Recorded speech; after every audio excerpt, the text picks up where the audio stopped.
Katanya nggak sama, beda itu. Makanya sama di SMP udah semuanya SMP.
Oke, teman-teman, sebentar lagi kita akan mulai ya. Nanti saya akan buka dulu perkenalan dari Sarkom sedikit, baru nanti dilanjut ke narasumbernya ya. Oke.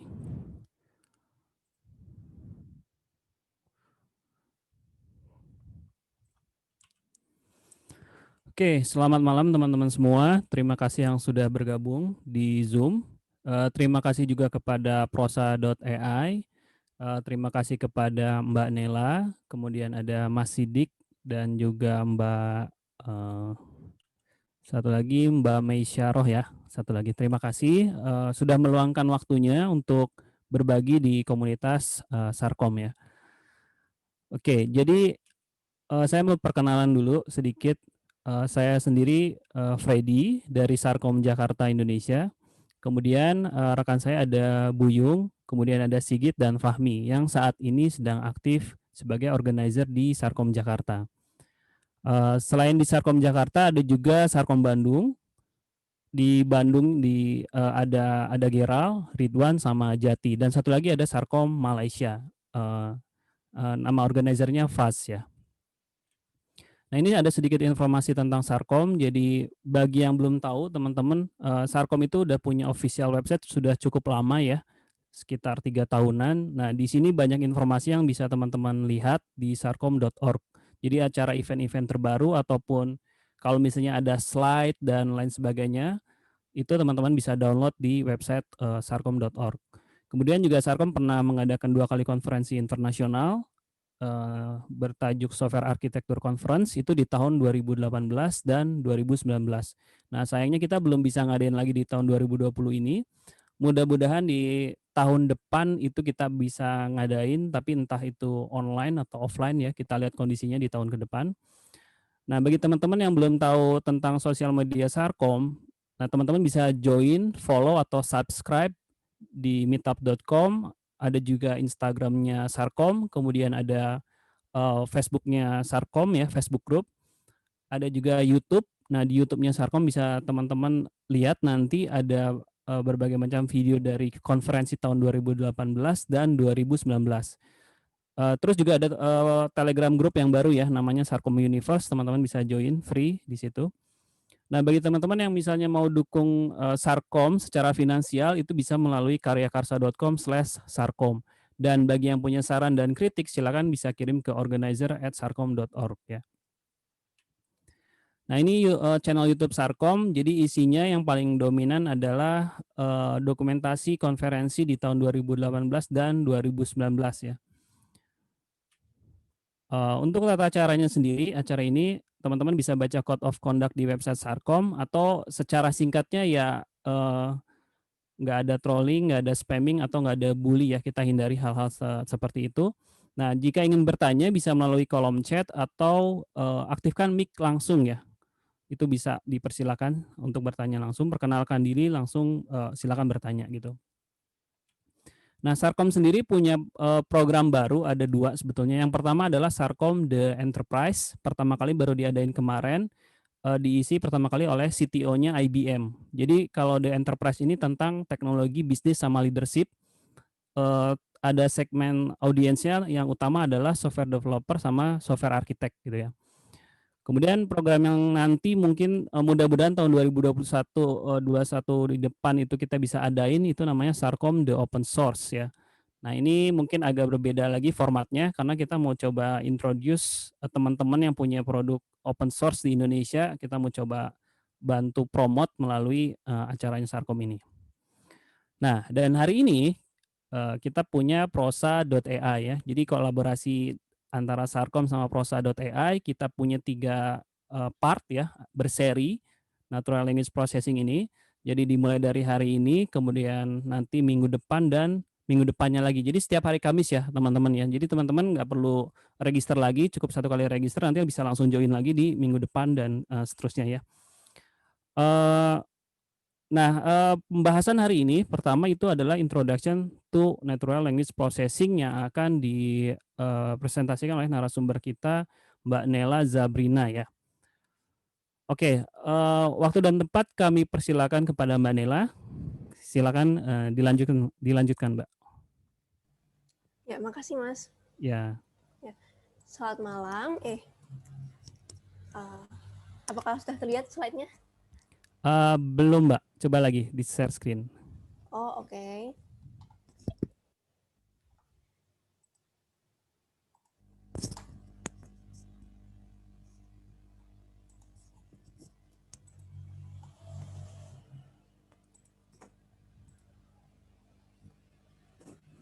Oke, slide-nya sudah terlihat. Oke. Ya, silakan. Ya, selamat malam. Halo, Malam. perkenalkan nama saya Nela. Jadi saya di perusahaan saya ini sebagai NLP Engineer, khususnya di tim Text. Pada kesempatan kali ini, kita akan berdiskusi bersama membahas tentang Introduction to NLP. Jadi, diskusi kali ini nanti akan dimulai dari membahas apa itu NLP, kemudian task yang ada di NLP itu apa aja, lalu tantangan-tantangan yang kita ketemui ketika kita membangun NLP, dan selanjutnya bagaimana cara membangun NLP, tapi khususnya di text processing yang bagian basicnya aja. Lalu kita akan membahas teknologi-teknologi atau toolkit yang open source yang bisa kita gunakan dalam membangun NLP. Dan yang terakhir adalah sesi question and answer. Ya, jadi sebenarnya apa itu NLP? Mungkin ada yang udah tahu, tapi ada yang belum tahu.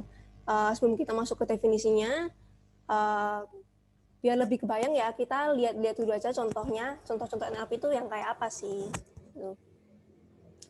Yang pertama ada machine translation. Jadi ini contohnya Google Translate. Nggak cuma Google Translate, ada Microsoft Translator juga menggunakan machine translation. Jadi machine translation ini apa? Dia itu adalah sistem yang digunakan untuk menerjemahkan teks dari satu bahasa ke bahasa lain secara otomatis. Jadi itu kan kalau misalnya suatu sistem, tapi kalau misalnya menggunakan orang di balik layar yang translate sendiri kan itu kan berat ya prosesnya, juga resource-nya tinggi, makanya ini dibuat secara otomatis kayak gitu. Contoh lainnya ada keyword suggestion. Jadi dia itu tuh menyarankan tambahan query ketika user itu mengetik di search search engine gitu, misalnya kayak Google, Yahoo Search, atau Bing, DuckDuckGo, seperti itu. Nah, itu sangat membantu karena user tuh jadinya tidak perlu mengetik lanjutannya, tinggal memilih gitu. Kemudian ada juga news classification. Jadi news classification ini apa? Dia itu gunanya untuk mengkelompok-kelompokkan berita ke dalam topik-topik tertentu. Nah, gimana sih cara mengelompokkannya? Dia bisa berdasarkan konten, bisa juga menggunakan judul, tapi sebenarnya kalau pakai judul agak tricky ya, soalnya judul kan kadang-kadang ada yang clickbait, nah gitu, jadi biasanya pakai konten. Nah, ini gunanya apa? Sebenarnya ini sangat membantu pengguna, karena kalau misalnya ada topiknya, pengguna tuh bisa memilih topik mana yang memang dia suka. Kalau yang nggak suka, dia bisa lewati, seperti itu. Contoh lainnya lagi, ada email classification. Jadi email classification ini gunanya apa? Gunanya untuk mengkategorikan email ke dalam kelompok-kelompok. Nah, ini contohnya ini ada di Google Gmail. Di email itu dikelompokkan jadi bagian utama, sosial, dan promosi. Gitu. Jadi tujuannya supaya pengguna mudah dalam membuka email dengan kategori tertentu. Contohnya, misalkan saya lagi butuh membuka email Facebook yang lupa password. Nah, kalau misalnya nih nggak dikelompokkan, nah itu semua email itu tergabung, jadinya saya susah untuk mencari email itu. Bisa jadi tertumpuk, tenggelam gitu. Kalau misalnya dikelompokkan seperti itu, kan saya jadi lebih mudah ya untuk membuka, misalnya tab sosialnya aja, nanti bisa di atas-atas emailnya gitu. Contoh lainnya ada spam detection. Jadi spam detection itu apa? Spam detection ini gunanya untuk memfilter email-email spam atau email-email yang mengganggu pengguna. Jadi dia mendeteksi email dari konten, kemudian dipindahkan ke tab yang lain, ke tab spam. Itu. Contoh lainnya lagi ada root word sensor. Nah, root word sensor ini apa? Yaitu adalah sistem yang digunakan untuk memfilter kata-kata kasar atau kata-kata yang tidak enak mengganggu pengguna gitu. Jadi biasanya ini root word sensor ini ada di sistem yang memfasilitasi interaksi antar pengguna. Contohnya game. Jadi kalau ini kan contohnya di Among Us ya. Nah, ini nggak cuma di Among Us. Setahu saya di Dota, lalu Genshin Impact itu ada sensor detection ini, root word sensor ini. Kemudian ada juga sentiment analysis. Sentiment analysis ini apa? Sentiment analysis ini gunanya untuk mendeteksi sentimen. Itu. Jadi sebenarnya sentimen ini gunanya untuk memonitor opini dan juga melihat respon masyarakat terhadap suatu produk. Maksudnya memonitor opini itu misalkan ada pemilihan gubernur Jakarta contohnya. Kita bisa melihat nih respon-respon masyarakat itu seperti apa. Nah, kita lihat dari tweet-tweet orang di Twitter. Jadi kita bisa lihat pendukung yang men-tweet tentang Rebulo 1 misalnya. Itu ternyata banyak ya respon positifnya, sentimen positifnya. Nah, ternyata tapi kalau yang 02 tuh respon negatifnya banyak juga. Jadi kelihatan gitu ternyata kira-kira orang-orang banyak yang mendukung di mana gitu. Kalau menangkap respon masyarakat terhadap suatu produk itu bisa seperti melihat sentimen terhadap review restoran misalkan, dia itu cepat, enak, atau misalnya dia itu ramai banget, jadi pelayanannya sangat lama gitu. Nah, sebenarnya dari satu teks ini sentimen itu tidak harus hanya satu, jadi bisa jadi ada dua, misalnya lebih dari satu sentimen. Contohnya yang contoh yang di bawah ini, yang 2, ini ada kalimat, Alhamdulillah paket bantuan kuota sudah datang. Nah, dari kalimat ini kita bisa tahu kalau misalnya orang yang menulis ini sebenarnya senang. Jadi ini maksudnya sentimennya positif ya. Nah, tapi kalimat selanjutnya, tulisannya, tapi agak aneh, kok masa aktifnya 0 hari ini, jadi harus beli pulsa dulu baru bisa dipakai dong, kayak gitu. Jadi kalimat selanjutnya ini menunjukkan kekecewaan. Jadi sentimennya negatif gitu. Jadi ini ada contoh kalimatnya itu sentimennya ada positif dan juga negatif gitu. Contoh lain dari NLP yaitu chatbot. Chatbot itu apa? Chatbot itu sistem yang digunakan untuk berdialog antar pengguna dan chat agen. Jadi dia itu lebih ke berdialognya lewat chat gitu. Nah, NLP-nya yang ada di chatbot itu apa sih? Jadi NLP-nya itu digunakan untuk memahami chat yang dikirimkan oleh manusia ke chatbotnya itu dan digunakan untuk memberikan respons yang cocok untuk dikirimkan balik ke manusianya itu. Kemudian ada autocomplete, autocorrect, dan spell checker. Nah, tiga hal ini apa? Tiga hal ini biasanya sering kita ketemui ketika menggunakan email, ketika menuliskan email. Jadi tiga hal ini itu digunakan sebagai asisten kita saat menulis suatu email. Nah, gimana? Jadi cara kerjanya itu mereka memberikan rekomendasi kira-kira tulisan apa yang lebih baik yang biasa ditulis oleh pengguna lain seperti itu. Nah, kalau misalnya autocomplete ini sendiri, jadi dia itu menyarankan pengguna untuk mengetik kalimat yang biasa ditulis oleh orang lain, lanjutannya seperti apa sih. Kalau misalnya autocorrect itu biasanya menyarankan struktur kata atau grammar yang lebih tepat gitu. Misalnya kalau yang ini kan I were a boy, harusnya kan I kan pakai was ya, kayak gitu. Lalu kalau spell checker ini gunanya untuk memperbaiki typo gitu. Nah, contoh lainnya ada speech to text atau STT dan text to speech atau TTS. Jadi speech to text sendiri ini sering juga dikenal dengan namanya automatic speech recognition atau ASR. Nah, jadi baik STT dan TTS ini gunanya untuk mengonversi bahasa alami dari satu bentuk ke bentuk lainnya. Maksudnya gimana? Kalau speech to text ini gunanya untuk mengonversi dari sinyal suara ke teks. Sedangkan kalau text to speech itu gunanya untuk mengonversi dari teks ke sinyal suara gitu. Nah, sebenarnya tantangan di speech to text ini apa? Speech to text itu tantangannya ini, jadi itu suara itu bisa ada noise-nya. Misalnya kalau misalnya sekarang saya ngomong ada motor lewat, itu ada noise-nya. Atau juga aksen atau logat. Jadi orang yang ngomong itu punya banyak logat beda-beda seperti itu. Atau juga suara itu mengandung lebih dari satu suara orang dan lain-lainnya juga. Kalau misalnya tantangan di TTS atau text to speech itu bagaimana cara mengajari mesin untuk mempelajari intonasi, pemenggalan kata, dan emosi. Contohnya, ada kalimat,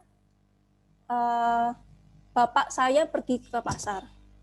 Ini contoh pemenggalan, cara mengajari pemenggalan kata ya. Nah, kalau misalnya dia nggak dipenggal, jadinya Bapak saya pergi ke pasar.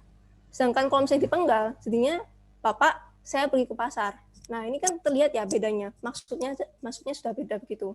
Jadi memang pemenggalan ini penting dan tantangannya di situ kita harus melatih mesin supaya tepat untuk memberikan pemenggalan kata. Contohnya seperti itu. Contoh lainnya lagi ada question answering. Question answering itu apa? Question answering ini gunanya untuk memprediksi jawaban dari pertanyaan. Jadi ada teks, terus ada pertanyaan, kira-kira jawabannya apa sih? Gitu. Kalau misalnya di contoh ini tuh tentang teks biografi Beyonce. Jadi pertanyaannya itu, kapan Beyonce populer? Nah, nanti caranya itu dia cari kalimat mana yang ada jawabannya. Baru setelah itu cari jawabannya yang mana sih? Nah, kayak gitu kira-kira. Nah, berdasarkan tadi contoh-contoh NLP, mungkin udah mulai kebayang ya, NLP itu seperti apa. Nah, kalau misalnya berdasarkan definisinya, jadi ini ada 2 definisi dari 2 paper. Kalau misalnya dirangkum, itu kira-kira seperti ini. NLP itu salah satu bidang di AI. Tapi misalnya AI itu kan kecerdasan buatan itu kan ada macam-macam ya. Dia kan meniru manusia.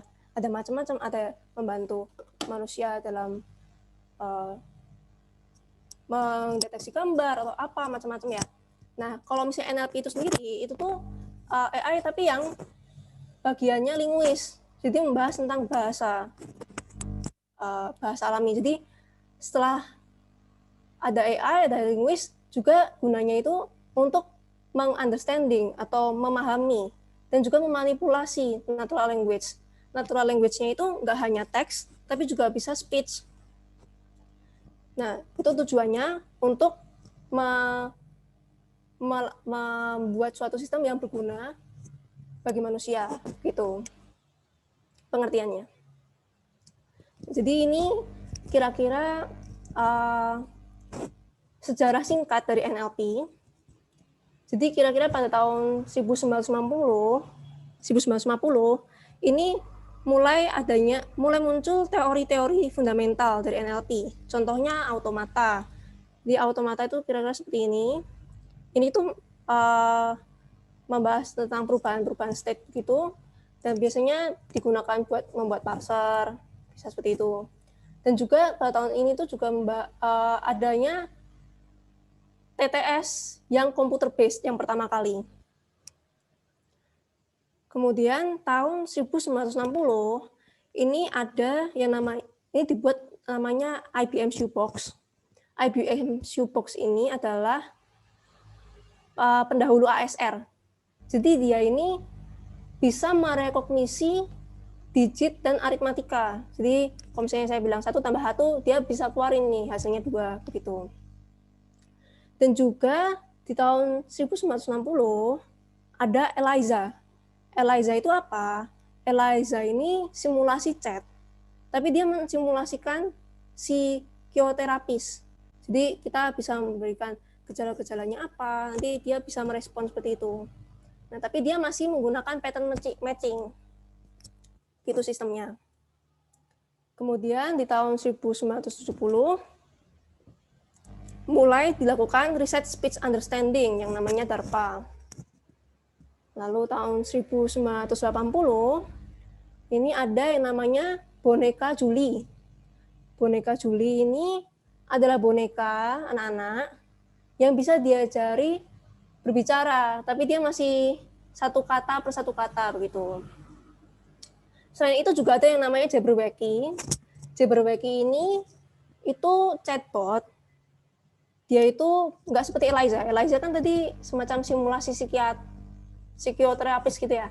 Kalau Jabberwocky ini gunanya untuk mengobrol santai, mengobrol yang happy-happy seperti itu. Seperti chattingan dengan manusia. Kemudian di tahun 1990 ada software yang namanya Dragon. Jadi ini tuh software ASR yang pertama kali dikomersialkan ke masyarakat. Dan juga mulailah riset tentang NLP yang statistik, menggunakan statistik.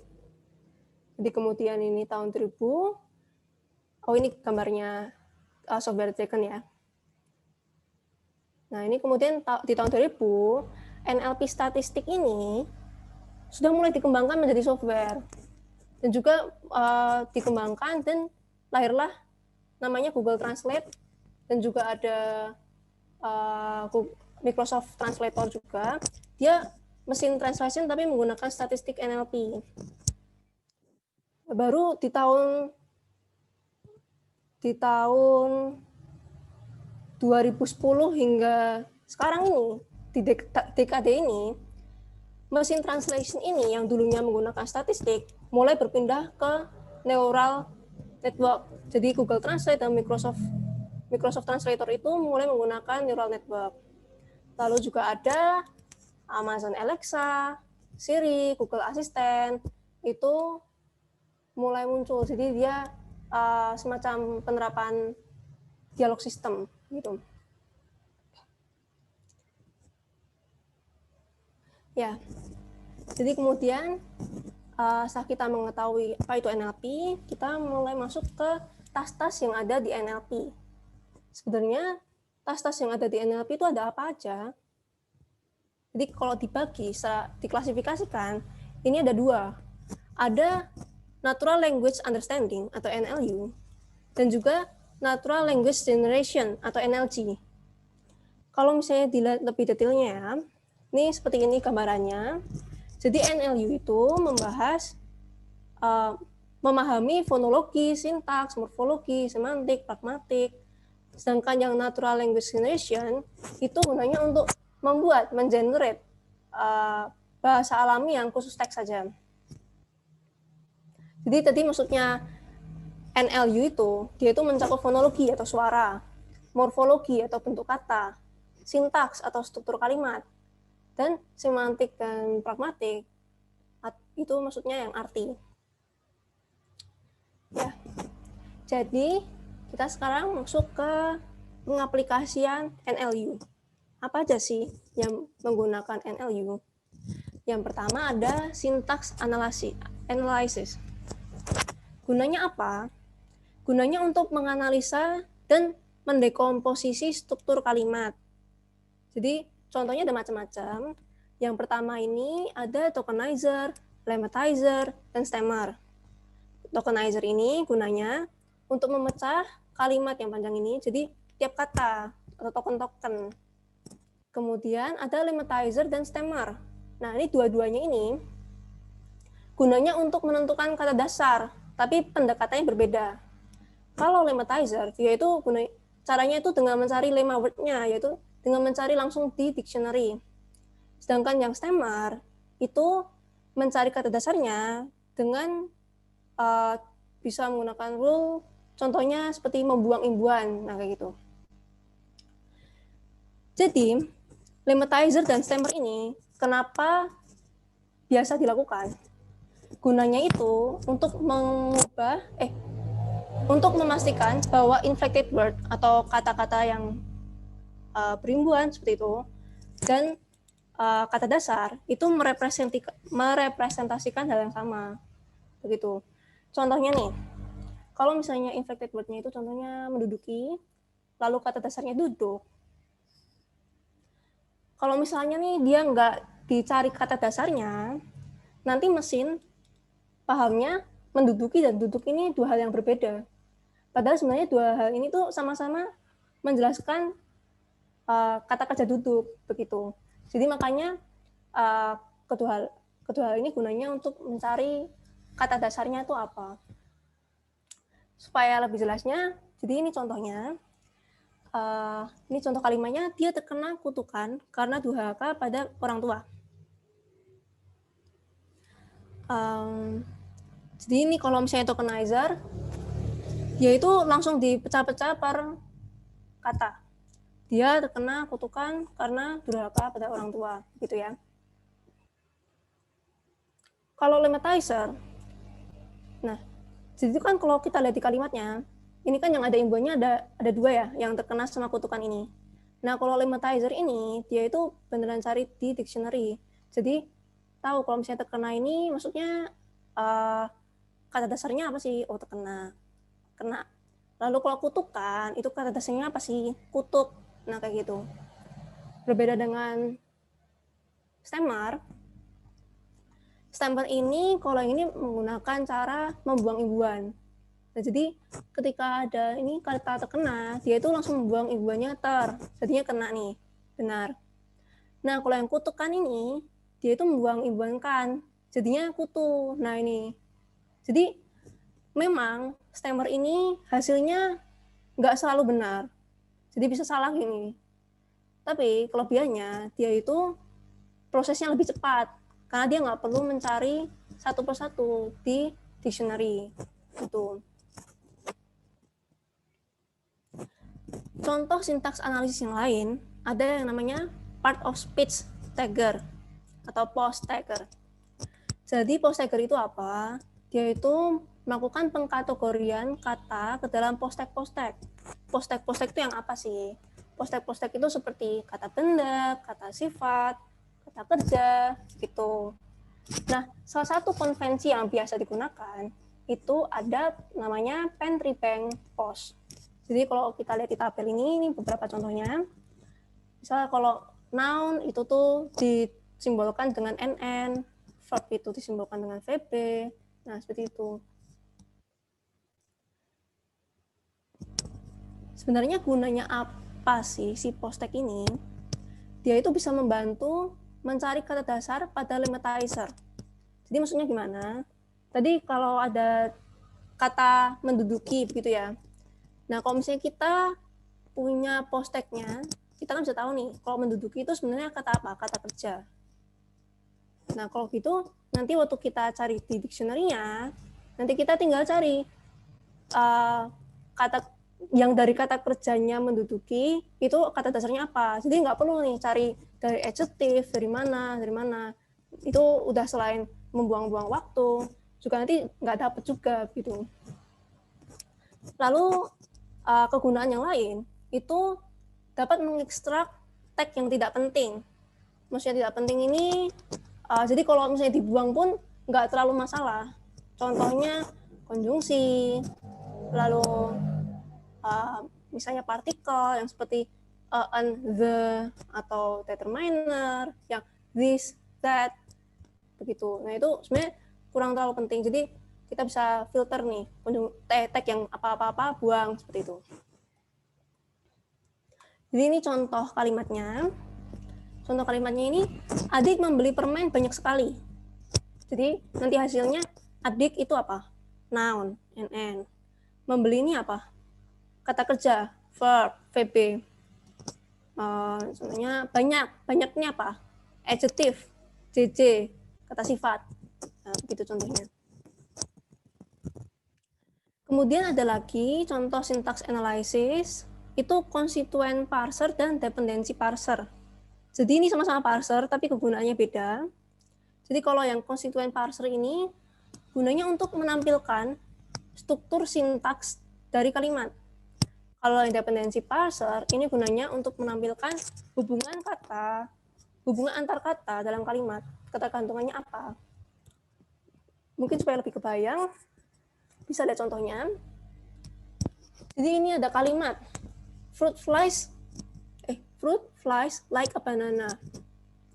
Jadi kalau kita lihat nih, agak ambigu ya. Kenapa? Karena sebenarnya bisa ada dua. Maksudnya ini tuh bisa fruit flies like a banana, maksudnya tuh buah terbang seperti pisang, atau yang kedua itu fruit flies like a banana, lalat buah suka pisang, kayak gitu. Nah mungkin kalau manusia yang baca itu kan ya tahu ya, soalnya kan nggak mungkin kan buah itu terbang seperti pisang gitu. Tapi masalahnya kalau mesin kan nggak tahu tuh. Nah makanya hal seperti itu sebenarnya bisa diselesaikan menggunakan konstituensi parser. Jadi dia itu tuh menunjukkan struktur-struktur kata di kalimat. Jadi dia bisa nunjukin kalau fruit ini tuh adjective, flies itu noun. Kalau digabung ada frasanya berarti noun phrase-nya fruit flies gitu. Nah, tadi menyelesaikan ambiguity-nya gimana? Jadi itu kalau misalnya flies yang maksudnya terbang, itu kan berarti kata kerja ya, VB. Nah, kalau misalnya lalat buah, itu berarti flies-nya kan noun gitu. Nah, jadi kalau misalnya kita ngelihat di pohon ini, kita lihat nih, oh ininya noun, oh berarti masalahnya udah solve nih. Nggak mungkin artinya itu tuh buah terbang kayak pisang, nah seperti itu. Kemudian kalau yang dependency structure, ini membahas tentang hubungan antar kata. Jadi contohnya seperti ini. Ini kan like hubungannya dengan fly sama banana ya. Jadi maksudnya gimana? Yang siapa sih yang like gimana ya? Like tuh hubungannya flash sama banana. Jadi maksudnya tuh flash itu menyukai. Flash itu menyukai dan dia tuh menyukai apa? Menyukai pisang begitu. Jadi kegunaan konstituensi parser dan dependensi itu berbeda. Konstituensi parser itu gunanya untuk memahami grammar dari kalimat. Selain itu juga dapat digunakan untuk mengekstrak frasa pada kalimat. Dia juga bisa menyelesaikan masalah ambiguity juga. Lalu dependency parser itu gunanya untuk mengekstraksi kata negasi. Jadi kalau misalnya nih kata tidak itu punya hubungan dengan tidak kata pergi, berarti artinya dia itu menegasi kata perginya, begitu kira-kira. Lalu ada lagi juga membantu implementasi question and answering. Jadi biasanya itu jawaban itu tuh memiliki relasi yang berdekatan. Maksudnya seperti ini. Kalau ada pertanyaan nih, what does flies like? Apa sih yang lalat itu suka? Jawabannya yang paling dekat itu apa? Banana, pisang, seperti itu. Lalu juga memahami kalimat free word order language. Jadi gimana ini? Bahasa. Nggak semua bahasa itu seperti bahasa Indonesia atau bahasa Inggris yang punya struktur yang tetap. Jadi kalau bahasa Indonesia kan ada kayak SPOK gitu ya. Nah kalau bahasa lain, misalnya bahasa Latin, itu bisa nggak tetap. Contohnya itu subjeknya bahasa Latin itu bisa ditaruh di depan, bisa ditaruh di tengah, di belakang, begitu. Jadi kalau misalnya si bahasa Latin ini mau digambarkan menggunakan konstituen parser, ini susah. Makanya untuk memahami bahasa Latin, ini bisa menggunakan dependency parser. Gitu. Kemudian ada contoh lain dari NLU, ada text classification. Jadi gunanya apa? Gunanya untuk mengklasifikasikan teks ke dalam label-label tertentu. Outputnya jadi kelas-kelas gitu ya. Nah, dia itu teks yang mau dilatih itu bakal sudah ada topiknya, udah dilabelin begitu. Baru nanti dia dikumpulkan, dilatih. Nanti kalau ada data baru, tinggal dicari ini data baru kira-kira topiknya apa sih, nah, gitu kira-kira. Contoh tasnya macam-macam. Ini ada hate speech detection, plagiarism detection, news classification, gitu. Nah, text classification ini nggak harus mengklasifikasikan dua output label. Jadi nggak harus yes, no, 1, 0, kayak gitu. Bisa multi. Contohnya seperti news classification, dia itu nanti hasilnya itu bisa banyak banyak topik, maksudnya seperti sport, health, finance, politik, teknologi, seperti itu. Lalu selanjutnya ada topic detection. Jadi gunanya apa? Untuk mendeteksi topik pada teks. Topic detection ini ada 2 contohnya. Jadi yang pertama itu ada keyword detection. Itu gunanya untuk mendapatkan kata kunci penting, keyword penting. Contohnya apa? Misalnya ini contohnya kalimat pendek dulu. Tahun lalu adalah tahun yang mengesankan untukku karena aku diajak berlibur setiap ada liburan panjang. Jadi ini maksudnya ngomongin apa sih? Keyword pentingnya apa sih? Jadi ngomongin apa?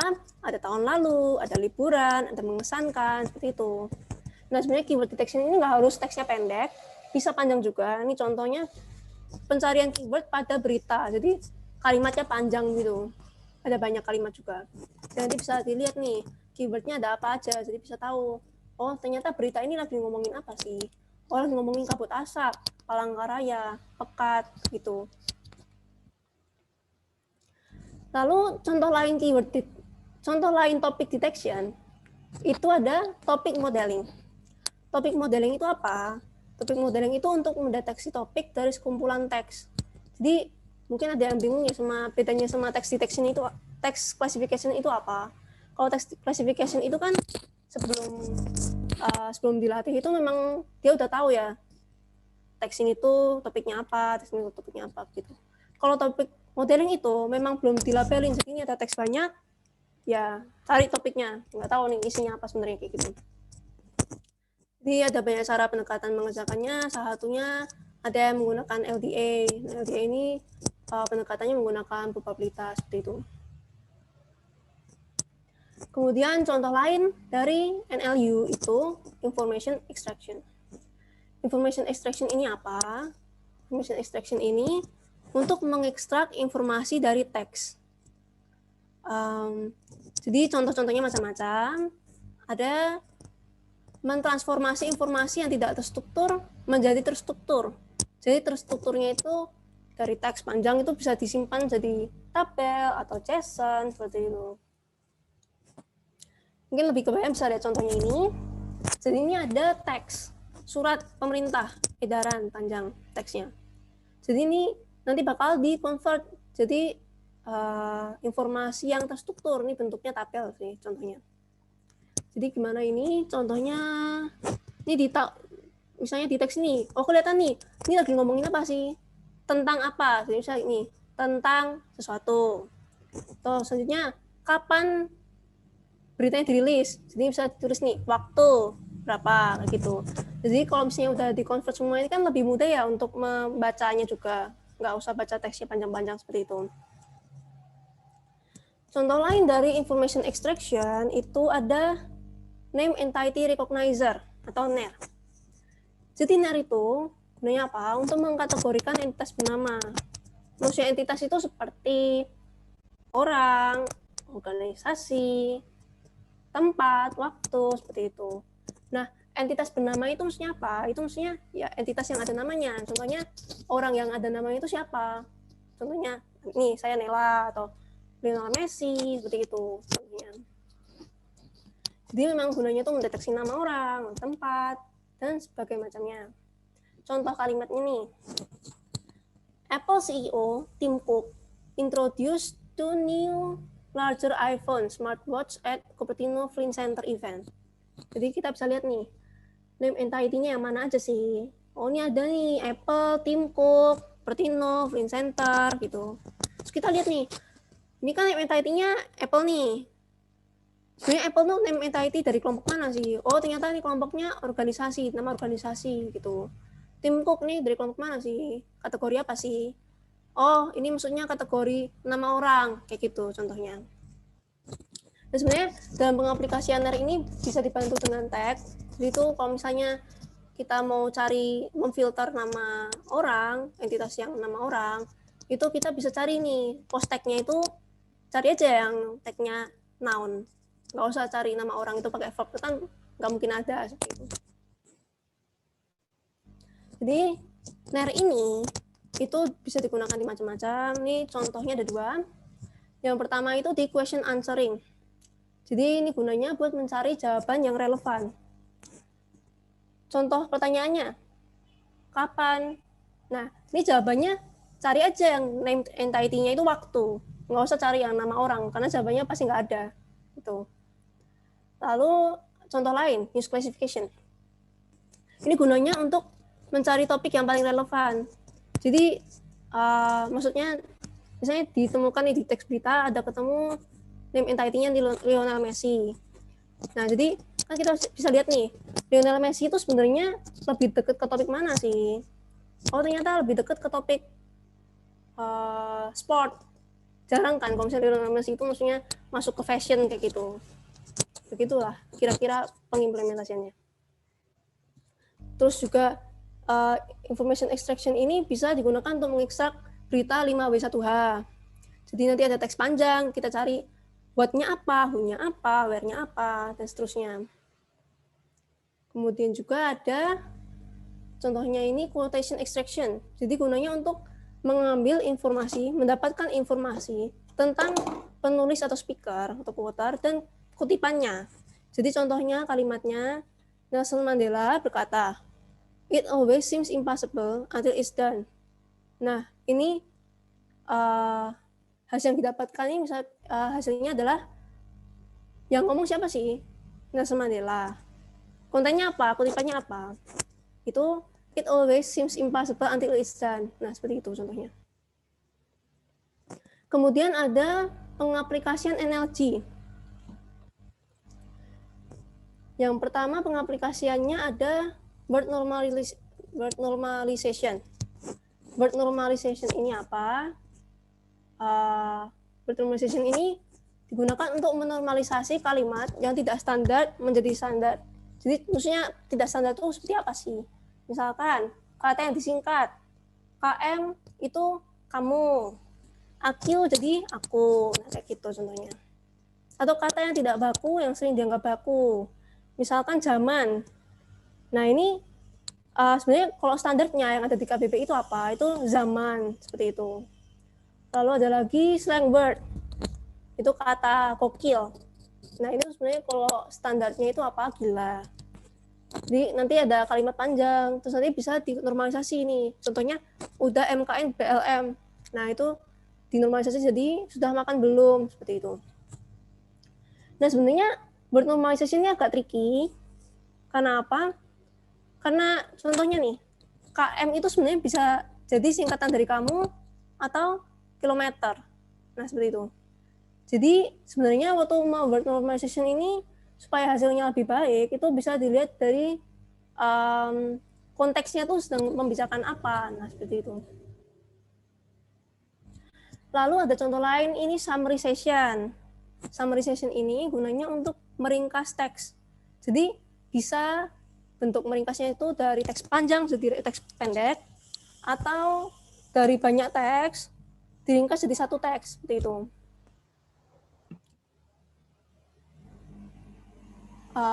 Kemudian jenis summarization-nya itu ada dua.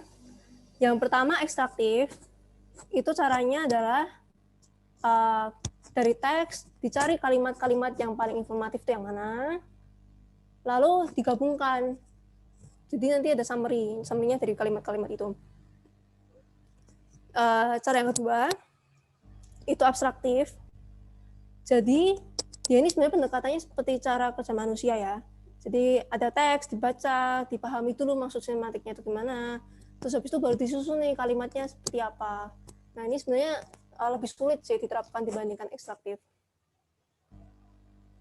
Kemudian ada teks generator. Nah teks generator ini apa? Dia ini membentuk teks berdasarkan input. Jadi inputnya ini bisa kata atau kalimat singkat, bisa judul, headline, seperti itu.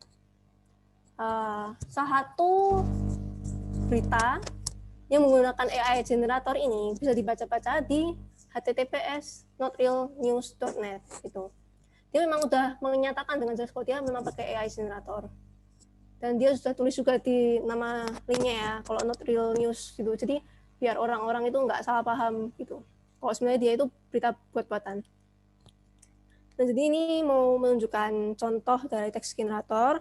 Contohnya ini mau menggenerate artikel dari data perkiraan cuaca. Ini nanti akan menggunakan aiwriter.com. Itu salah satu teks generator yang udah yang udah bisa digunakan secara umum. Jadi ini ada ramalan cuacanya. Keywordnya seperti ini. Ada Jakarta forecast light rain 23 November 2020. Nah ini mau dimasukkan dan dibuat artikel. Hasilnya seperti apa? Hasilnya seperti ini. Jadi kalau di AI Writer ini sebenarnya dia mengambil keyword-keyword ini, ada macam-macam, dari Jakarta forecast light rain November. Nah itu, lalu dia cari artikel-artikel yang berhubungan dengan keyword-keyword itu, lalu dia parafrase, lalu dia gabungkan lagi, dikompil jadi satu artikel, seperti itu. Contoh lain dari NLG itu ada parafrase. Jadi parafrase ini apa? Parafrase itu mengubah teks menjadi teks lain dengan gaya penulisan yang berbeda, tapi artinya sama. Contohnya, dari tulisan formal ke informal, informal ke formal. Lalu tulisan perempuan ke laki-laki. Atau juga tulisan ilmiah. Jadi kata-katanya lebih mudah, lebih gampang. Itu namanya simplifikasi kata. Gitu. Contoh parafrase itu seperti apa? Jadi ini mau menunjukkan parafrase ini menggunakan AI Writer juga. Ini kalimatnya dari Wikipedia. Jadi ini ada dua kalimat yang membahas tentang persamaan Schrödinger. Jadi ada one may derive the Schrödinger equation starting from the direct ini. Nah itu lalu diparafrase. Nah hasilnya seperti ini. The Schrödinger equation can be derived from the axiom. Nah jadi itu sebenarnya hasilnya lumayan bagus karena dia memilih kata itu nggak dari kata-kata yang sebelumnya, dia beneran memparafrase, memilih kata yang baru gitu. Tapi artinya juga nggak terlalu jauh begitu. Lalu kemudian pengaplikasian NLU dan NLG. ada apa aja sih? Yang pertama ada mesin translation. Jadi dia itu menerjemahkan ya teks dari bahasa satu ke bahasa lain.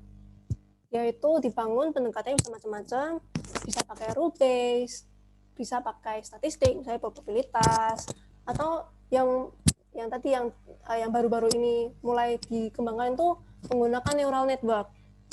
Jadi ini contoh mesin translasinya. Ke translate, ada kalimat kelinci putih itu melompat ke dalam lubang, jadinya the white rabbit jump into the hole gitu. Nah, ini mau menunjukkan sebenarnya ini tuh kira-kira langkah-langkah pengembangan mesin translation gitu ya.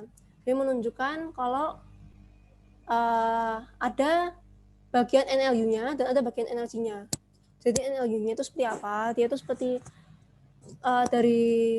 dari teks yang bahasa asal itu dia pahami nih sintaksnya seperti apa, semantiknya seperti apa gitu. Lalu nanti dia buat teksnya di generate baru yang menggunakan bahasa target, itu dia membuat kalimat dengan semantik yang sama, terus juga dia membangun morfologinya. Nah itu maksudnya contohnya tuh misalnya kayak ada kalimat bahasa Inggris, she is sleeping gitu. Nah kalau misalnya di bahasa Jerman kan dia bisa lihat nih, kalau she itu tuh bahasa Jermannya kan sie gitu ya. Nah kalau misalnya is-nya di bahasa is itu kan to be. Jadi kalau misalnya di bahasa Inggris kan to be-nya she itu kan is. Nah kalau bahasa Jerman itu to be-nya apa sih untuk yang feminim yang she itu. Nanti dia cari-cari morfologi yang tepat. Nah itu ternyata misalnya hasilnya itu yang is, yang ist, nah kayak gitu. Kemudian contoh lain ada conversational agent. Conversational agent atau CA atau dialog system. Jadi ini gunanya untuk bercakap-cakap antara manusia dan agen. Jadi beda dengan chatbot. Kalau chatbot kan ngechat ya. Kalau conversational agent ini tuh ngobrol-ngobrol. Tuh. Contohnya tadi ada Siri, Cortana, Amazon Alexa. Jadi ini kira-kira sistemnya, gambaran sistem secara umumnya si conversational agent. Nah sebenarnya dia tuh meniru cara kerja manusia ya. Kalau manusia kan ada suara nih, suara diterima oleh telinga, nanti sinyal suaranya dikirimkan ke otak, nanti otak memproses jawabannya apa ya, diproses, nanti dia menentukan responnya apa dan perlu ditanggapi kalimatnya mau ngomong apa sih. Terus nanti kata-kata atau kalimat yang mau disampaikan tuh dikirim nih ke mulut, lalu nanti mulut mengutarakan aku mau ngomong apa kayak gitu. Kalau yang conversational agent dia itu jadi tuh saya misalnya ngomong sama Alexa nih, Alexa setel lagunya Bruno Mars. Jadi nanti Alexa ini menerima nih suara ucapan saya, Alexa tolong nyala setel lagunya Bruno Mars. Nah nanti itu si ucapan itu nanti dia convert jadi teks menggunakan ASR. Baru setelah di convert jadi teks, nanti dia pahamin nih, aku sebenarnya ngomong apa sih menggunakan NLU. Baru setelah dipahami, dia nanti di dialog sistem itu diproses teksnya. Respons yang paling tepat itu apa sih? Nanti muncul nih responsnya misalnya ada dua. Ada responsnya itu dia mau menyalakan lagunya Bruno Mars, dan yang kedua itu dia mau menjawab pernyataan saya. Saya mau bilang oke, gitu. Nah, nanti si NLG-nya dia akan merangkai kata-kata. Dia mau oke-nya tuh mau bilang kayak gimana sih? Misalnya nanti NLG-nya nanti hasilnya itu oke Nela, saya mau menyetel Bruno Mars kayak gitu. Nah, nanti si perkataan ini nanti di-convert jadi speech menggunakan TTS, dan selanjutnya sisinya suara ini bakal disampaikan atau diperdengarkan ke kita menggunakan speaker, nah kayak gitu. Ya, jadi ini kira-kira penjelasan yang tadi saya jelaskan. Nanti kalau misalnya si slide-nya dibagikan kan bisa dibaca gitu. Ya. Kemudian masuk ke tantangan di NLP. Jadi sebenarnya membangun NLP itu nggak seperti mungkin membangun kayak Candi Prambanan gitu ya, ngebuat puff langsung jadi gitu. Nggak. Jadi memang waktu kita membangun NLP nanti ada tantangannya. Tantangan-tantangan yang perlu kita hadapi biar membuat sistem yang baik kayak gitu. Tantangannya apa sih? Tantangannya itu misalkan ada ambigu. Ambigu ini di tiap level, maksudnya ya misalnya contohnya gini. Pertama-tama di level leksikal nih. Leksikal maksudnya tuh arti dari tiap kata. Contoh kalimatnya. Kemarin dia datang memberitahu. Nah, ini maksudnya tahu ini artinya apa sih? Tahu kotak yang kita makan ini, atau tahu itu mesti memberitahu biar kita paham, biar kita tahu, nah kayak gitu. Kan artinya dua ambigu gitu ya. Terus ada juga nih sintaktik. Jadi contoh kalimatnya ini, Cahyo mengejar anak itu dengan mobil sedan. Nah ini dengan mobil sedan ini, itu maksudnya apa? Anak itu yang pakai mobil sedan, atau Cahyo mengejarnya pakai mobil sedan, kayak gitu. Lalu ada contoh lain yang di level semantik. Jadi ini contohnya gini. John berlibur dengan istrinya, begitu juga Sam. Nah ini maksudnya apa? Maksudnya apakah John istrinya ditambah Sam liburan, atau John istrinya liburan, Sam istrinya juga liburan. Nah kayak gitu. Dia artinya multitafsir. Lalu level selanjutnya ini ada pragmatik. Jadi misalkan ada kalimat nih, jam berapa sekarang? Nah ini artinya bisa dua. Bisa beneran tanya, jamnya berapa? Sekarang jam berapa? Atau dia ini sebenarnya marah, nyindir. Ini orang nggak lihat jam apa ya, telat. Jam berapa sekarang? Nah, kayak gitu. Contoh lainnya kayak gini. Pak, saya ingin izin ke belakang. Nah ini sebenarnya artinya apa? Artinya dia mau beneran ke belakang, atau artinya dia tuh mau ke toilet. Nah kayak gitu. Contoh lain, ambigu tapi yang multi-word expression. Ini maksudnya gimana?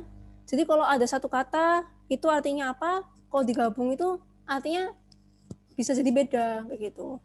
Ini contohnya ini ada jalan sama tikus. Nah, kalau jalan itu kan artinya tempat lalu lintas orang. Buat lewat, kendaraan, orang, jalan gitu ya. Kalau tikus, ini kan hewan pengerat, hama, yang berekor, gitu. Kalau jalan sama tikus digabung, jalan tikus, ini artinya bisa jalan tembus, juga bisa jadi jalannya tikus, nah kayak gitu. Lalu, challenge lain ini bahasa berkembang. Jadi kata-kata ini bisa jadi dulu tuh nggak ada, tapi sekarang ada. Jadi kalau contoh-contoh ini tuh baru beberapa kata yang barusan masuk ke KBBI, itu seperti daring, luring, gawai, dan sebagainya macamnya. Nah jadi memang semakin berkembangnya teknologi, itu kata-kata itu bakal semakin nambah, semakin banyak istilah untuk menjelaskan teknologi itu. Lalu ada juga slang words. Slang words ini, jadi manusia tuh memang kreatif ya. Dulu mungkin mereka yang zaman dulu itu mungkin slang word-nya tuh seperti kalau perempuan ya jadi cewek gitu. Nah kalau sekarang tuh misalnya kalau ini mantap sama betul digabung jadi mantul, nah kayak gitu. Jadi memang slang word itu tuh terus berkembang supaya pokoknya tergantung dengan manusianya supaya bisa mengekspresikan apa yang dia mau seperti itu. Makanya slang word itu selalu berkembang. Lalu juga ada multi language. Multi language ini apa? Jadi itu satu kalimat itu atau satu teks itu bisa jadi bahasanya campur-campur. Jadi memang karena kemajuan teknologi, mempelajari bahasa itu sekarang mudah, terus juga transportasi sekarang lebih relatif mudah daripada dulu. Jadi banyak pendatang, bisa pergi kemana-mana gitu ya. Jadi kan mudah ya untuk ketemu dengan orang baru, belajar bahasa begitu. Lalu sekarang juga kalimatnya jadi campur-campur. Misalnya yang ini tuh ada bahasa luar dicampur bahasa Indonesia. Contohnya, oh my god, dia cantik banget. Atau bahasa Indonesia dicampur bahasa daerah. Kalau ini contohnya bahasa Jawa ya. Ini seperti, nanti nek misalnya Pak Roni udah nyampe, kamu kabari aku ya. Itu kan dicampur bahasa Jawa gitu. Sebenarnya macam-macam sih, bisa jadi bahasa daerah apa campur bahasa daerah apa juga bisa. Kemudian ada tantangan lain, itu bahasa yang kompleks. Jadi bahasa yang kompleks itu gimana? Ya, yang pertama tuh bahasa itu mengandung hidden variables. Misalnya kayak human knowledge, itu contohnya gini. Kalimatnya, aku pergi ke sekolah pagi hari. Nah, sebenarnya pagi hari itu apa? Kapan sih? Nah, itu kan nggak secara eksplisit ya ditulis ya, pagi hari itu kapan. Tapi masalahnya, manusia itu udah tahu. Sebenarnya pagi hari itu yang kapan sih? Oh, pagi hari itu yang setelah matahari terbit sebelum jam 12 siang, kayak gitu. Jadi memang karena manusia udah tahu semua, jadi nggak secara eksplisit harus tahu. Tapi kan mesti nggak tahu ya, kayak gitu. Terus juga jumlah kata yang banyak sekali. Jadi memang kata itu tuh semakin berkembang, semakin banyak, jadinya nambah gitu ya. Jadi itu nampaknya itu tuh tak hingga, jumlahnya itu banyak banget. Tapi sebenarnya masih bisa dihitung sih. Terus juga kadang-kadang ada kata yang bahkan kita nggak pernah dengar, nggak pernah ketemu kayak gitu. Nah, kemudian di bagian selanjutnya ini kita akan membahas gimana caranya mengimplementasikan NLP, tapi khusus di bagian text processing yang basic. Jadi begini, kira-kira ini ada meme-nya ya, kayak words everywhere. Jadi maksudnya di teks itu tuh isinya ya kata semua, di mana-mana kata kayak gitu. Jadi masalahnya gini, kalau semakin panjang teksnya, itu kan berarti kan kata-katanya semakin banyak, semakin banyak. Nah, kalau semakin banyak ini, semakin banyak prosesnya, semakin berat juga, dan semakin lama prosesnya, kayak gitu. Terus habis itu juga, menurut Zipf-Law, kalau jumlah kata itu berbanding terbalik dengan kemunculan kata. Nah, ini maksudnya seperti ini. Kalau kita lihat grafiknya, ini kan cuman digambarnya yang top 20 ya, top 20. Ada sih, ada banyak. Maksudnya gini, jadi tuh ini menghitungnya itu dari dokumen bahasa Inggris, dia dihitung kata-kata yang paling banyak itu yang mana gitu.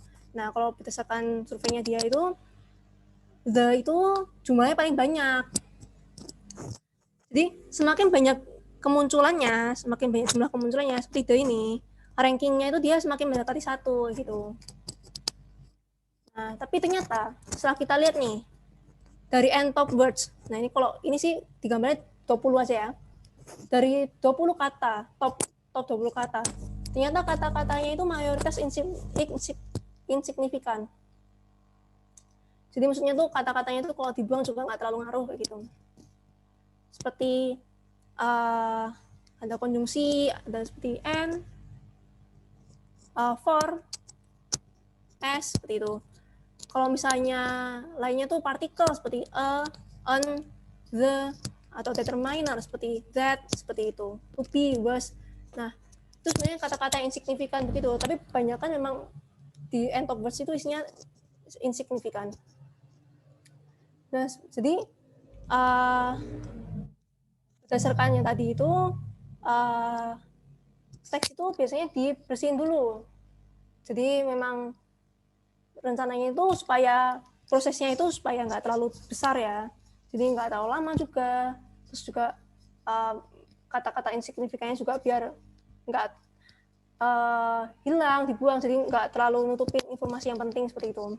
Nah, ini pipeline basicnya seperti apa? Jadi pipeline-nya itu dari raw text atau teks yang barusan diambil yang masih kotor itu ditokenisasi, lalu dibersihin, lalu dicari post tag-nya, lalu dibuang stop words-nya, baru kemudian dilematisasi atau di-stemming. Nah, nanti hasilnya adalah clean text. Nah, sebenarnya ini tuh pipeline bisa diubah-ubah tergantung kebutuhan. Jadi ini nggak saklek gitu. Tapi ini cuma basic aja sih. Gimana sih pipeline-nya secara kasar. Nah, jadi mulai aja. Tokenizer itu yang mana? Tokenizer itu memecah kalimat menjadi token-token atau kata-kata. Nah, sebenarnya tuh tas itu nggak kadang-kadang juga butuh nih memecahnya per kalimat. Nah, kalau memecahnya per kalimat itu dia istilahnya namanya sentence segmentation seperti itu. Lalu lanjut dia ke step ke text cleaning. Jadi dia itu membersihkan teks. Kenapa? Soalnya sebenarnya jarang banget kita dapat teks yang langsung bersih, makanya perlu dibersihin dulu. Nah, itu gimana cara bersihinnya? Itu bisa dibuang nih teks HTML-nya, atau buang baca, atau misalnya white space, misalnya yang spasinya kedouble, kayak gitu. Atau ngebuang URL, dan sebagainya macamnya. Nah, tujuannya ini memang untuk mempercepat proses teks. Kemudian langkah selanjutnya ini ada post tag. Jadi post tag ini apa? Untuk pelabelan kata ke dalam post tag. Jadi gunanya apa? Nanti untuk langkah selanjutnya itu untuk lematisasi atau dia untuk membuang tag-tag yang insignifikan. Lalu lanjut ke step selanjutnya ada stop words. Jadi stop words ini artinya apa? Dia itu token-token yang insignifikan. Nah, jadi pada langkah ini tuh token-tokennya itu dibuang. Token-token signifikan itu seperti apa? Yang tadi misalnya kayak konjungsi, atau partikel, atau determiner, seperti itu. Tujuannya apa? Tujuannya untuk pemrosesan supaya lebih cepat. Dan juga kata insignifikan itu tidak mengganggu pengambilan informasi. Maksudnya gimana? Ini yang kata insignifikan tidak mengganggu pengambilan informasi. Jadi kalau misalnya ini kita lihat di Zipflow tadi, kalau kita lihat dari top 20-nya, itu kata-katanya banyak kan berisi stop words. Jadi kalau misalnya tidak dibuang, rankingnya kata yang penting itu malah tenggelam. Nggak tahu nih ranking keberapa, pokoknya tenggelam aja. Nah, makanya itu, jadi biasanya orang-orang itu membuang stop words supaya si kata pentingnya itu tuh rankingnya naik gitu. Nah, ini kenapa?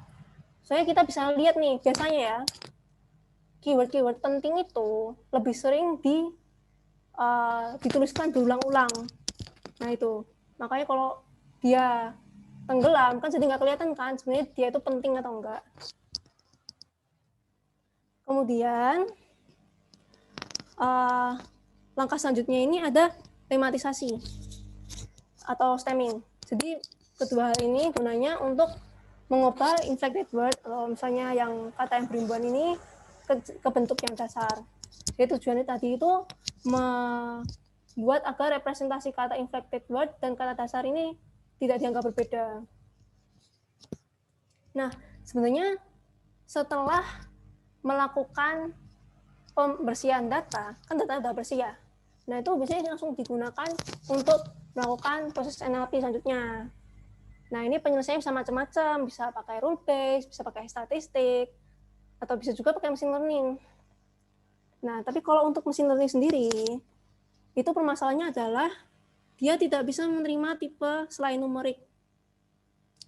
Nah, makanya dari itu, string-string itu perlu diubah. Jadi tipe numerik dulu. Biasanya diubahnya jadi vektor. Nah, ini contohnya, salah satu contoh paling dasar untuk mengonvert teks jadi vektor. Ini namanya adalah back of word.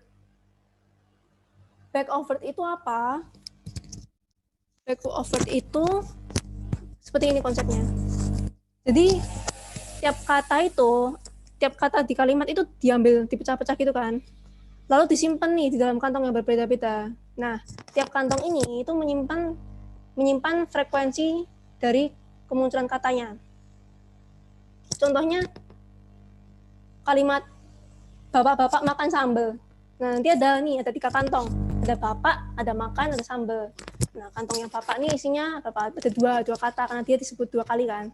Yang makan ada 1 kali, yang sambal ada 1 kali. Kayak gitu gambarannya. Ini contohnya. Jadi misalkan ini ada 2 kalimat. Yang pertama, review 1, this movie is very scary and long. Lalu review 2, this movie is not scary and is slow. Nah, ini tuh kemudian direpresentasikan jadi kantong-kantong ini. Ini gambarnya pakai tabel ya, nunjukinnya. Jadi tiap kata ini ditunjukinnya pakai kantong atau kolom. Jadi kantong 1 atau kolom 1 itu this, kantong 2 atau kolom 2 ini movie, dan selanjutnya. Nah, dihitung nih yang review 1. This-nya ada berapa? 1. Movie-nya ada berapa? 1. Dan seterusnya. Kalau nggak ada, 0. Lalu untuk juga yang kalimat kedua juga seperti itu. Kalau misalkan ada kalimat baru, misalnya bapak makan sambal tadi, jadi dia nambahin sini, kantong 12, bapak, kantong 13, makan, kantong 14, sambal, nah kayak gitu contohnya. Nah, ini sebenarnya kantong-kantong ini tuh boleh diacak urutannya gitu, nggak apa-apa. Jadi misalkan kantong 1 itu movie, kantong 2-nya this, gitu nggak apa-apa. Dia ditukar-tukar gitu sebenarnya nggak apa-apa. Terus habis itu nanti si angka-angka ini, per kalimat ini tuh nanti dijadiin vektor, diubah nih. Nah, kayak gini. Jadi nanti ini representasinya yang akan digunakan di machine learning-nya. Nah, jadi back of word ini memang mudah diimplementasi, mudah dipahami. Tapi ada beberapa kekurangannya. Contohnya, jadi kalau misalnya ada kalimat baru, vocabnya nambah, katanya tuh nambah. Jadinya vektornya panjang. Nah, tadi seperti tadi ini kalau nambahin bapak makan sambal nih ya, nambahin kantong lagi nih, bapak makan sambal tambahin 3 kantong gitu. Lalu juga hasilnya kan sparse matrix ya. Jadi itu isinya banyak nolnya kayak gitu. Nah, kalau semakin panjang nih sparse matrixnya, jadinya komputasinya tuh semakin tinggi cost-nya kayak gitu. Lalu juga dia itu nggak menyimpan informasi struktur atau urutan kata. Jadi tadi si kantong-kantong ini tuh memang boleh nih diputer-puter gini urutannya. Tadi yang movie boleh tahu 1, this boleh tahu 2, kayak gitu bisa. Jadi dia tuh nggak nyimpan keterutan kata. Padahal sebenarnya keterutan kata itu penting. Ya, kemudian kita akan membahas tentang teknologi-teknologi NLP. Jadi toolkit-toolkit apa aja yang open source yang bisa kita gunakan buat membangun NLP. Ada macam-macam. NLTK, Spacy, Gensim, Flare, Stanford NLP, Allen NLP. Jadi nanti kegunaannya macam-macam, nanti bisa dibaca di dokumentasi juga masing-masing. Nah, kalau misalnya untuk Indonesia sendiri, dari Pulsa AI itu menyediakan API juga untuk bahasa Indonesia, terus juga Datasaur ada itu untuk labeling data, Sastrawi juga ada itu untuk stemming bahasa Indonesia. Kalau khusus untuk Pulsa AI API, jadi itu kita itu menyediakan API gratis, 1000 call per bulan. Jadi kalau udah ganti bulan, itu nanti reset lagi ke 1000. Nah, gimana caranya buat dapat API gratis? Bisa aja langsung akses ke console.pulsa.ai. Langsung aja, nggak apa-apa. Kalau mau bikin akunnya sekarang juga nggak apa-apa. Nah, pokoknya di Pulsa AI ini banyak banget API yang tersedia. Ada API NLP, ada API Vision. Nah, tapi kalau khusus untuk API yang NLP itu ada macam-macam, bisa dibaca di dokumentasi. Ini ada syntactic analyzer, word normalizer, name entities extractor, dan banyak lainnya. Nah, ini contoh pemanggilan API Pulsa. Jadi nanti kalau kita udah register, kita bakal dapat secret key. Nah, nanti secret key ini disimpan, dan jangan lupa dicantumin waktu kita manggil API-nya gitu. Jadi gampang banget. Nanti tinggal manggil aja pakai cantumin si link-nya apa, lalu secret key-nya apa, lalu kontennya apa gitu. Nah, ini sih contohnya ngenormalisasi kalimat ya. Nah, jadi ini contohnya itu tuh kalimatnya udah MKN belum. Terus nanti ini nyoba ditembak ke API Pulsa, hasilnya jadi gini, sudah makan belum. Nah, kayak gitu. Ya, seperti itu. Sekian dari saya. Terima kasih. Kira-kira apakah ada pertanyaan? Oke, terima kasih Mbak Nela. Tadi komprehensif banget ya teman-teman, bisa diperhatiin teman-teman yang udah ngikutin dari awal. Saya lihat masih banyak yang ngikutin. Eh, ini udah kayak kuliah bersama nih, kuliah terbuka. Pengenalan NLP komprehensif sih. Keren, eh, menarik juga, dan ini udah ada beberapa pertanyaan. Mungkin saya coba bacain juga ya Mbak. Yang pertama ini dari Ahmad Hanafi, tanya katanya harus paham statistik atau tidak ya katanya. Oh, oke. Makasih Mas Hanafi. Ya, jadi sebenarnya uh, NLP ini itu sebenarnya banyak sekali pendekatannya untuk membangun NLP. Nggak harus statistik, bisa jadi pakai rule base, bisa pakai machine learning, itu bisa. Jadi pokoknya banyak cara menuju Roma gitu. Nah kalau misalnya untuk paham statistiknya, ya mungkin kalau misalnya mau pakai yang statistik ya dasar-dasar boleh lah biar paham-paham gitu, biar bisa ngerti sih gimana. Misalnya butuh ditambahin, ditweak gimana gitu biar bisa gitu ya nggak apa-apa. Tapi kalau sampai dalam-dalam gitu ya good to know. Tapi kalau nggak ngerti banget juga nggak apa-apa sih. Soalnya sekarang juga udah banyak sih library, tinggal pakai. Oh, I see. Jadi statistik itu sebenarnya nggak mandatory ya untuk aplikasi NLP ya? Kalau misalnya yang mau membangun dari awal library-nya, ya alangkah lebih baiknya paham ya. Oke, oke. Kayak gitu ya. Semoga menjawab Ahmad Hanafi. Makasih. Ya, selanjutnya ada dari Amin Vincent. Ini tanya caranya agar speech recognition-nya dapat mengenali bahasa Indonesia dengan baik gimana katanya. Ada saran atau mungkin rekomendasi? Uh, Sebenarnya itu banyak sih ya. Bisa memang ditambahin tambahin datasetnya. Juga bisa juga di apa dituning gitu parameternya begitu. Tapi untuk lebih detailnya nanti bisa dibahas di pertemuan selanjutnya, jadi jangan lupa datang gitu. Nah, betul sekali. Jadi untuk Amin Vincent silakan nanti di pertemuan selanjutnya bisa dibahas atau ditanyakan lebih detail lagi ya. Selanjutnya dari Muhammad Ihsan Ananto. Dalam word normalization untuk mengubah kata tidak baku atau singkatan, biasanya proses yang dilakukan apakah dengan word dictionary atau dengan cara lain katanya? Word dictionary bisa sih, cuman itu mungkin bisa jadi lama ya, dan dia itu kan terbatas dari dictionary-nya juga, kayak tergantung kamu ngetiknya dictionary-nya seberapa besar kan gitu. Nah sebenarnya kalau bagusnya itu tuh bisa sambil ngelihat konteks di sebelah-sebelahnya sih. Jadi kan misalnya kalimat sebelumnya ini bahas apa, kalimat setelahnya bahas apa, kayak gitu. Oke. Oke, semoga menjawab. Muhammad Ihsan Ananto mungkin bisa ikuti nanti seri kedua dan ketiga biar makin lengkap pengetahuannya. Selanjutnya ada pertanyaan dari Jonathan. Apa yang membedakan statistical NLP dengan neural network? Oke, makasih ya Jonathan. Jadi kalau statistical itu biasanya yang matematis banget. Contohnya itu biasanya pakai probabilitas begitu. Nah kalau misalnya yang neural network itu kan dia kan pendekatannya lebih ke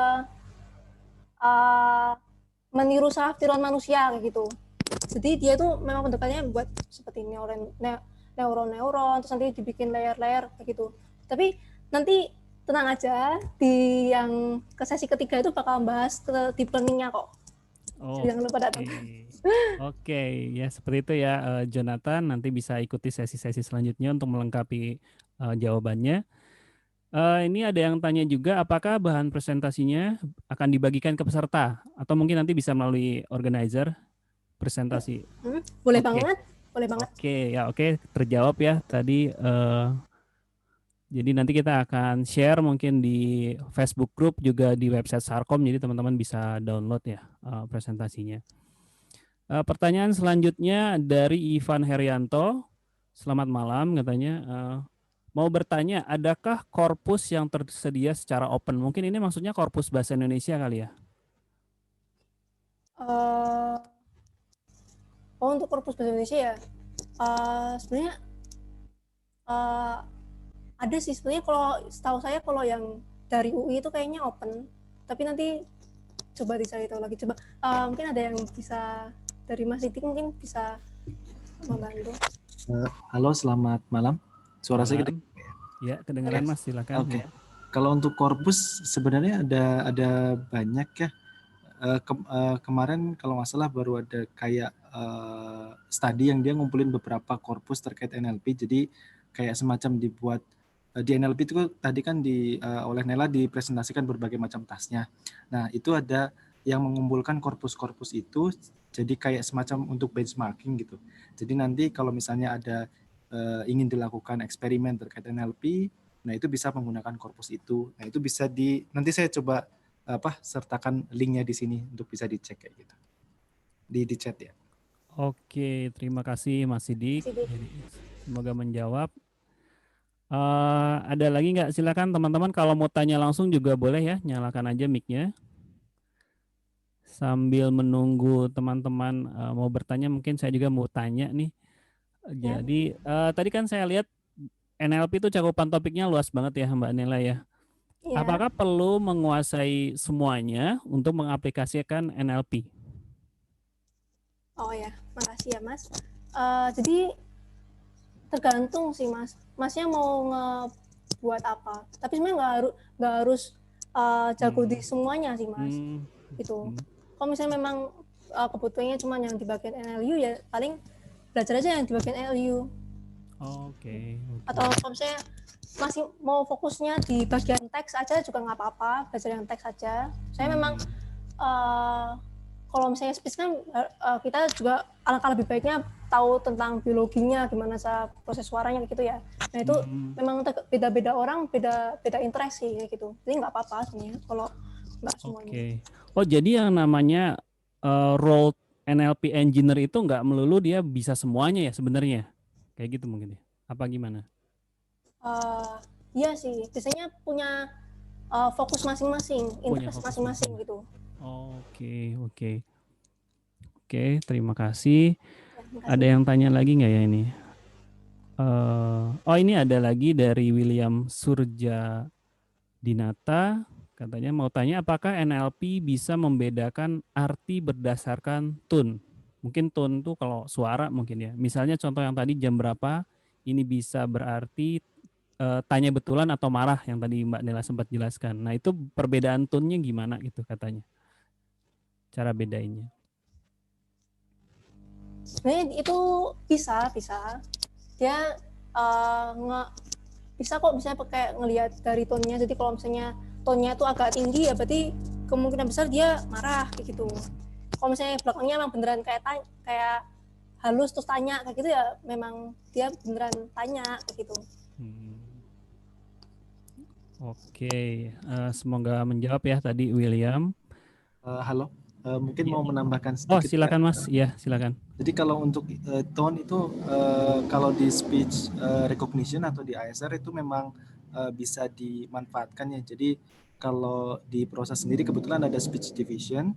Nah di sini kami juga menggunakan informasi itu misalnya untuk membedakan apakah orang yang berbicara itu berkata kasar atau enggak kayak gitu dari intonasinya. Mungkin itu sedikit tambahan. Oke, terima kasih Mas Sidik ya. Semoga lebih jelas lagi untuk William tadi ya pertanyaannya. Nah ini dari Ozalif ya. Mungkin bisa dielaborasi lagi materi apa saja yang bisa diprioritaskan untuk explore NLP. Mungkin maksudnya dari mana ya mulainya gitu kalau mau belajar NLP terus nanti aplikasiinnya atau bisa dibilang mungkin cara gampangnya gimana lah, tipsnya gitu kalau mau belajar NLP. Oke, makasih. Mungkin perlu cari tahu dulu kali ya, interestnya itu tuh mau yang teks atau speech. Kalau misalnya belum kebayang nih, lebih suka yang mana, bisa nyobain teks-teks yang mudahnya dulu. Misalnya kalau yang teks tuh seperti sentimen analisis kan itu kan udah banyak contoh-contoh notebooknya gitu ya, bisa itu belajar nyoba-nyoba kayak gitu cocok enggak. Nah kalau yang speech juga cari tas-tas yang mudah itu nanti kan bisa ketahuan dia mau yang lebih suka yang mana gitu. Oke, jadi tergantung tadi tipsnya coba pilih dulu atau antara teks sama speech gitu ya. Jadi terus kalau misalnya teks coba dulu dari yang paling simpel ya. Dan untuk contoh-contoh aplikasinya mungkin udah lumayan banyak ya di internet ya, Mbak Nela ya. Ya lumayan banyak. Kalau Banyak. misalnya contoh-contoh pembangunan tasnya juga ada, biasanya cari di Kaggle juga ada, datanya juga ada yang open kayak gitu. Jadi, Oke. Nanti mungkin di sesi selanjutnya ada semacam contoh coding juga mungkin ya untuk sesi-sesi selanjutnya ya. Oke. ada. Jadi jangan lupa datang ya. Ya, jangan lupa buat teman-teman untuk ikutin terus sesi selanjutnya ya. Nah, mungkin satu lagi pertanyaan, ini sebentar lagi udah mau jam 9. Pertanyaan dari saya. Menurut Mbak Nela, masa depan NLP di Indonesia nanti seperti apa ya? Kalau menurut saya ya, masa depan di NLP di Indonesia itu masih bagus banget, masih banyak banget yang bisa dieksplor. Soalnya kalau kita lihat sekarang ini, nyari data bahasa Indonesia juga relatif lebih susah dibanding luar negeri kayak bahasa Inggris gitu ya. Jadi memang banyak, kalau misalnya bahasa Indonesia sendiri juga masih bisa dieksplor banyak, bahasa daerah apalagi juga masih bisa banyak dieksplor kayak gitu. Oke, menarik ya. Jadi saya jadi pengen kuliah lagi sebenarnya. Oh ya, ngomong-ngomong kalau di Indonesia sendiri, mungkin teman-teman juga ada yang pengen tanya, misalnya kalau spesialisasi NLP ini ada nggak sih tempat kuliahnya atau tempat sekolahnya gitu atau bootcamp seperti itu di Indonesia gitu? Ada nggak sih? Atau mungkin Prosa AI sendiri nggak ada gitu program itu? Gimana? Saya kurang tahu sih, kalau misalnya kuliah sih biasanya kalau S2 kayaknya ada sih yang udah mulai terfokuskan gitu. So, saya kayak di UI itu udah ada kayak komunitasnya buat yang riset tentang NLP itu langsung ada. Tapi kalau masih S1 gitu kayaknya nggak ada sih, paling nggak ada sih, misalnya teknik informatika atau ilmu komputer gitu. Jurusannya mulai S2 mungkin ya kalau di Indonesia ya. Oke, saya sering dengar kata UI soalnya soal NLP. Kampus lain kayaknya ini ya kurang kelihatan mungkin ya. ITB juga ada sih, ada. ITB, oke. ITB di Bandung ya. Saya di Jakarta. Oke. Tapi bagus sih, informasi yang bagus ya. Oke, mungkin saya cukupkan aja. Nanti jadi untuk teman-teman bisa lanjut lagi di seri kedua dan ketiga. Terima kasih ya untuk teman-teman udah sampai di penghujung acara. Nih tetap antusias bertanya, juga tetap mendengarkan ya. Terima kasih juga untuk Mbak Nela, penjelasannya komprehensif. Teman-teman juga banyak yang komen suka tadi. Terima kasih Mas Sidik dan juga dari tim Prosa.ai. Terima kasih. Saya cukupkan sekian. Selamat malam. Assalamualaikum warahmatullahi wabarakatuh. Malam.